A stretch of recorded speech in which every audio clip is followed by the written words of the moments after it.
ମୁଁ ଶମ୍ଭୁନାଥ ପାଲ ସାର୍ ଆଜିର ଅନଲାଇନ୍ କ୍ଲାସ୍କୁ ସମସ୍ତଙ୍କୁ ସ୍ୱାଗତ କରୁଛି। ଆଜିର ଆଲୋଚ୍ୟ ବିଷୟ MIL ଓଡ଼ିଆରେ ଇତିହାସ। ଯୁକ୍ତ 2 ଦ୍ୱିତୀୟ ବର୍ଷ କଳା ବିଜ୍ଞାନ ବାଣିଜ୍ୟ ଛାତ୍ରଛାତ୍ରୀମାନଙ୍କ ପାଇଁ ଏ ବିଷୟଟି ଉଦ୍ଦିଷ୍ଟ। ବିଶେଷ କରି ଛାତ୍ରଛାତ୍ରୀମାନଙ୍କୁ ବହୁତ ଅସୁବିଧା ହୁଏ ଇତିହାସ ବିଷୟଟି, କଷ୍ଟସାଧ୍ୟ। ତେଣୁ ଏହାକୁ ମୁଁ ସରଳ ସହଜ ଉପାୟରେ କିଭଳି ମନେ ରଖି ହେବ ସେଥିପ୍ରତି ଦୃଷ୍ଟି ଦେଇ ସମଗ୍ର ବିଷୟକୁ 20ଟି କି ପଏଣ୍ଟ ବା ମୁଖ୍ୟ ବିନ୍ଦୁରେ ବିଭକ୍ତ କରିଛି। ଏହାକୁ ମନେ ରଖିଲେ ସମଗ୍ର ବିଷୟଟିକୁ ଅତି ସହଜରେ ମନେ ରଖି ହେବ। କି ପଏଣ୍ଟସ୍: ଇତିହାସ। ଦୁଇ ଶ୍ରେଣୀର ଲୋକ ଏ ସଂସାରରେ ଅଛନ୍ତି: ସ୍ଥୂଳ ଦୃଷ୍ଟି ଓ ସୂକ୍ଷ୍ମ ଦୃଷ୍ଟି ସମ୍ପନ୍ନ ଲୋକ। ଅତୀତ, ବର୍ତ୍ତମାନ, ଭବିଷ୍ୟତ। T.S. ଇଲିୟଟ୍। ରାଷ୍ଟ୍ର ବିପ୍ଳବ, ଫ୍ରାନ୍ସ ରାଷ୍ଟ୍ର ବିପ୍ଳବ। ପିତାମାତାର ଶୁକ୍ର ଜିନ୍, ଇତିହାସର ଶୁକ୍ର। ମାନବ ଜାତିର ରକ୍ତ ମାଂସରୁ, ସତ୍ୟ ଅସତ୍ୟର ଲଢ଼େଇ। ବ୍ୟକ୍ତିଗତ ଜୀବନରୁ ଦେଶ ସମାଜ, ମାନବ ଜାତିର ଜୀବନ ପର୍ଯ୍ୟନ୍ତ। ଜୀବନର ପ୍ରତ୍ୟେକ ଘଟଣା, ଲକ୍ଷ୍ୟ ଗତି ଏକ। ଆଲୋକରୁ ଅନ୍ଧକାର, ଅନ୍ଧକାରରୁ ଆଲୋକ। ପ୍ରତ୍ୟେକ ଘଟଣା ଅର୍ଥଶୂନ୍ୟ ନୁହେଁ। ମାନବର ସମସ୍ତ ବ୍ୟାପାର ଇତିହାସରେ ଅନ୍ତର୍ଭୁକ୍ତ। ମାନବ ପ୍ରକୃତିର କ୍ରମବିକାଶର ପ୍ରତିଛବି, ଉନ୍ନତିର ଶେଷ ନାହିଁ। ପ୍ରତ୍ୟେକ ବସ୍ତୁର ଅସ୍ତିତ୍ୱ ଅଛି। ଇତିହାସ ଗ୍ରାମ୍ୟଗଳ୍ପ, ବୀରପୁରୁଷଙ୍କର କଳ୍ପନା ମିଶ୍ରିତ ବିବରଣୀ। ଚିକିତ୍ସାଶାସ୍ତ୍ର, କାବ୍ୟ କବିତା। ପୁରାତନ ଇତିହାସ, ବର୍ତ୍ତମାନର ଇତିହାସ, ଲେଖନ ଶୈଳୀ, ଆଦର୍ଶ ଓ ସ୍ୱତନ୍ତ୍ର। ଇତିହାସ ପଠନରେ ଗୁରୁତ୍ୱ ଆରୋପ।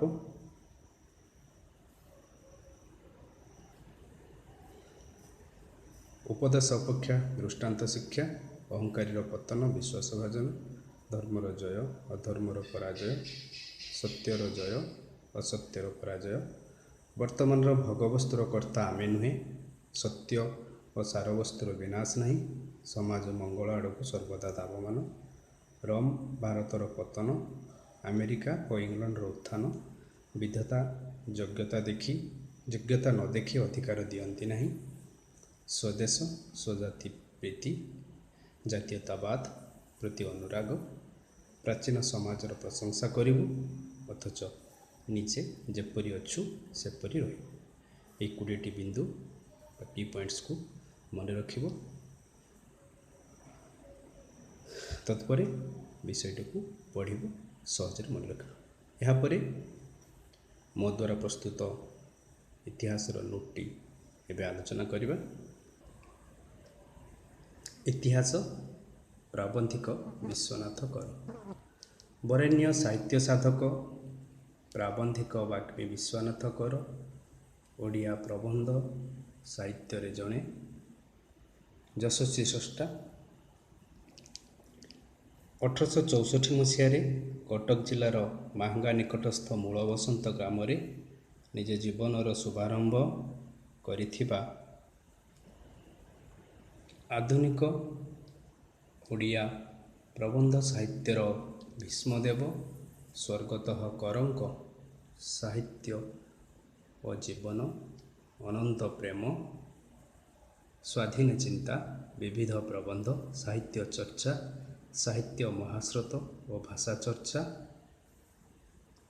ଆଦି ସାହିତ୍ୟ ସମ୍ଭାର ଗୁଡ଼ିକ ସୃଷ୍ଟି କରିଛି ଏକ ଅନବଦ୍ୟ ଇତିହାସ। ଓଡ଼ିଆ ଭାଷା ଓ ସାହିତ୍ୟର ସର୍ବାଙ୍ଗୀନ ବିକାଶ ପାଇଁ ସାହିତ୍ୟ ସାଧନାରେ ନିଜକୁ ନିମଜ୍ଜିତ କରି ବିଭିନ୍ନ ଯୁକ୍ତି ମାଧ୍ୟମରେ ସମାଜର ଉନ୍ନତି ପାଇଁ ସେ ଭରପୁର ପ୍ରୟାସ କରିଥିଲେ। ତାଙ୍କ ସମ୍ପାଦନାରେ ପ୍ରକାଶିତ ଉତ୍କଳ ସାହିତ୍ୟ ପତ୍ରିକା ସେତେବେଳେ ଓଡ଼ିଆ ସାହିତ୍ୟରେ ସୃଷ୍ଟି କରିଥିଲା ଏକ ବର୍ଣ୍ଣିଳ ଦିଗ୍ବଳୟ। ଆଲୋଚ୍ୟ ପ୍ରବନ୍ଧ ଇତିହାସ ଶ୍ରୀଯୁକ୍ତ କରଙ୍କ ବିବିଧ ପ୍ରବନ୍ଧ ପୁସ୍ତକରୁ ସଂଗୃହୀତ। ମାନବ ସଭ୍ୟତା ଓ ସମାଜର କ୍ରମବିକାଶରେ ଇତିହାସର ଭୂମିକା ତଥା ସ୍ୱଜାତିର ଇତିହାସ ଅଧ୍ୟୟନ ପ୍ରତ୍ୟେକ ଜାତିପ୍ରେମୀ ବ୍ୟକ୍ତିର ପରମ କର୍ତ୍ତବ୍ୟ ଆଦି ଇତିହାସର ଗୁଣାବଳୀ ସମ୍ପର୍କରେ ସର୍ବାଙ୍ଗୀନ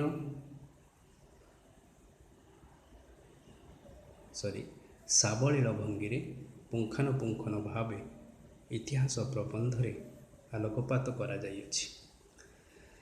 ସାଧାରଣତଃ ଏ ସଂସାରରେ ଦୁଇ ଶ୍ରେଣୀର ମଣିଷ ମଧ୍ୟରୁ ସୂକ୍ଷ୍ମ ଦୃଷ୍ଟି ସମ୍ପନ୍ନ ଚିନ୍ତାଶୀଳ ଶ୍ରେଣୀର ମଣିଷ ଦ୍ୱାରା ପୃଥିବୀର ସକଳ ପ୍ରକାର ଉନ୍ନତି ସାଧିତ ହୋଇଥାଏ। ମାନବ ଜୀବନ ଅନନ୍ତ ଅତୀତରୁ ବର୍ତ୍ତମାନ ଦେଇ ଅନନ୍ତ ଅଜ୍ଞାତ ଭବିଷ୍ୟତ ଯାଏ ପ୍ରଧାବିତ। ଏହି ପରିବର୍ତ୍ତନଶୀଳ ଜଗତରେ ବିଶୁଦ୍ଧ ସତ୍ୟଟି ସମୟର ଆଇନାରେ ପ୍ରତିଫଳିତ ହୋଇ ଦୃଶ୍ୟମାନ ହୁଏ ଯେ ବହୁ ଘାତ ପ୍ରତିଘାତ ଭିତରେ ଜୀବନର ଗତି ଉଠାଣି ଗଡ଼ାଣି ଦେଇ ସର୍ବଦା ଉନ୍ନତି ଆଡ଼କୁ ହିଁ ଧାବିତ ହୁଏ। ଲେଖକଙ୍କ ମତରେ ପ୍ରକୃତ ଇତିହାସ ମାନବ ପ୍ରକୃତିର କ୍ରମ ବିକାଶ, ରାଜବଂଶର ବର୍ଣ୍ଣନା, ପ୍ରଶାସନର ବିବରଣୀ। ଇତିହାସ ପଦବାଚ୍ୟ ନୁହେଁ, ବରଂ ଏହା ଗଭୀରତା ଶୂନ୍ୟ ଗ୍ରାମ୍ୟଗଳ୍ପ। ଅନେକଙ୍କ ମତରେ ପ୍ରାଚୀନ ଇତିହାସ କେବଳ କେତେଗୁଡ଼ିଏ କ୍ଷମତାଧାରୀ ବୀର ପୁରୁଷଙ୍କର କଳ୍ପନା ମିଶ୍ରିତ ବିବରଣୀ ଛଡ଼ା ଆଉ କିଛି ନୁହେଁ।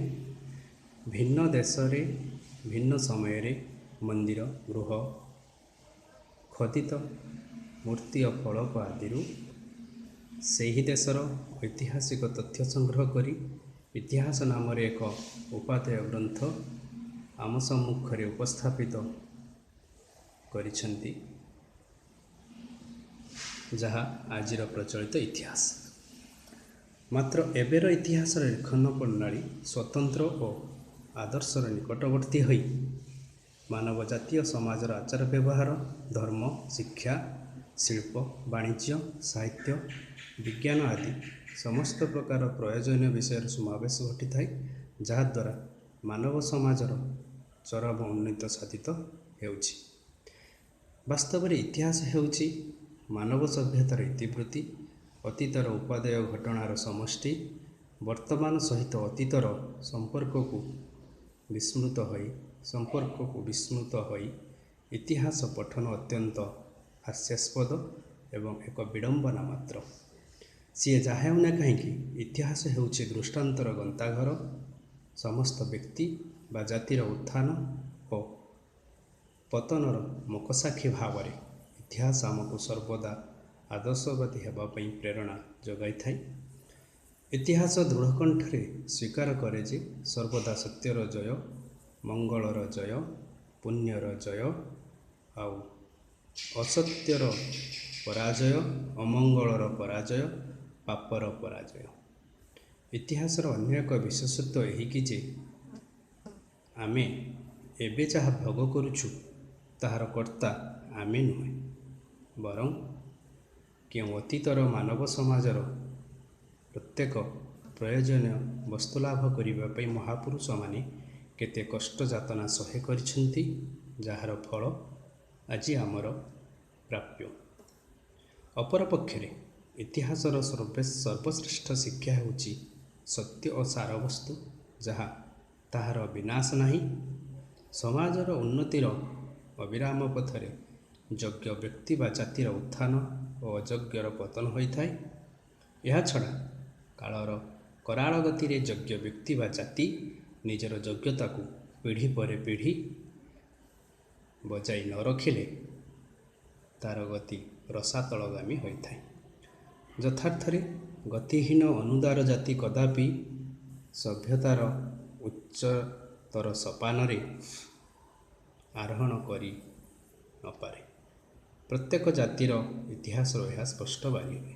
ଅତଏବ ବିଶାଳ ବିଶ୍ୱରେ ସଂକୀର୍ଣ୍ଣ ପରିସରଯୁକ୍ତ କ୍ଷୁଦ୍ର ମଣିଷର ସମଗ୍ର ବିଶ୍ୱ ଇତିହାସ ଅଧ୍ୟୟନ କରିବା ସହିତ ସ୍ୱଜାତି ବା ସ୍ୱଦେଶର ଇତିହାସ ପଠନ ଏକାନ୍ତ ପ୍ରୟୋଜନ। ଐତିହାସିକ ଫ୍ରାଉଡ଼ଙ୍କ ମତରେ ଜାତୀୟ ଗର୍ବ ସ୍ୱଜାତି ପ୍ରେମର ପ୍ରାଣ। ସ୍ୱଜାତି ପ୍ରେମ ପାଇଁ ଜ୍ଞାନ ଆବଶ୍ୟକ। ଆଉ ଜ୍ଞାନ ପାଇଁ ଅତୀତର ଇତିହାସ ଲୋଡ଼ା। ଉତ୍କଳ ଗୌରବ ମଧୁସୂଦନ ଦାସଙ୍କ ମତରେ ଜାତି ଇତିହାସ ଜାତିର ନିର୍ଝର, ସଦା ହେବ ତହୁଁ ଜାତି ପ୍ରାଣ ଧାର। ସେ ଧାରରୁ ନୀର ପିଏ ଯେଉଁ ନର, ନିଶ୍ଚୟ ହେବ ସେ ଜାତି କର୍ମବୀର। ବାସ୍ତବରେ ଇତିହାସ ସମ୍ପର୍କରେ ଲେଖକଙ୍କର ଆଭିମୁଖ୍ୟ ତତ୍ତ୍ୱପୂର୍ଣ୍ଣ, ସ୍ୱତନ୍ତ୍ର ଓ ନିଆରା ଅଟେ। ଏହି ନୋଟଟିରେ ପ୍ରଥମ ଭାଗ ଉପକ୍ରମ, ଉପକ୍ରମର ଦୁଇଟି ଦିଗ। ପ୍ରଥମ କବିଙ୍କ ପ୍ରଶଂସା ଏବଂ କବିଙ୍କ ବିଷୟରେ ବର୍ଣ୍ଣନା, ତତ୍ପରେ ପ୍ରଶ୍ନ ଅନୁସାରେ ଉପକ୍ରମରେ ପ୍ରଶ୍ନ କ'ଣ ଚାହୁଁଛି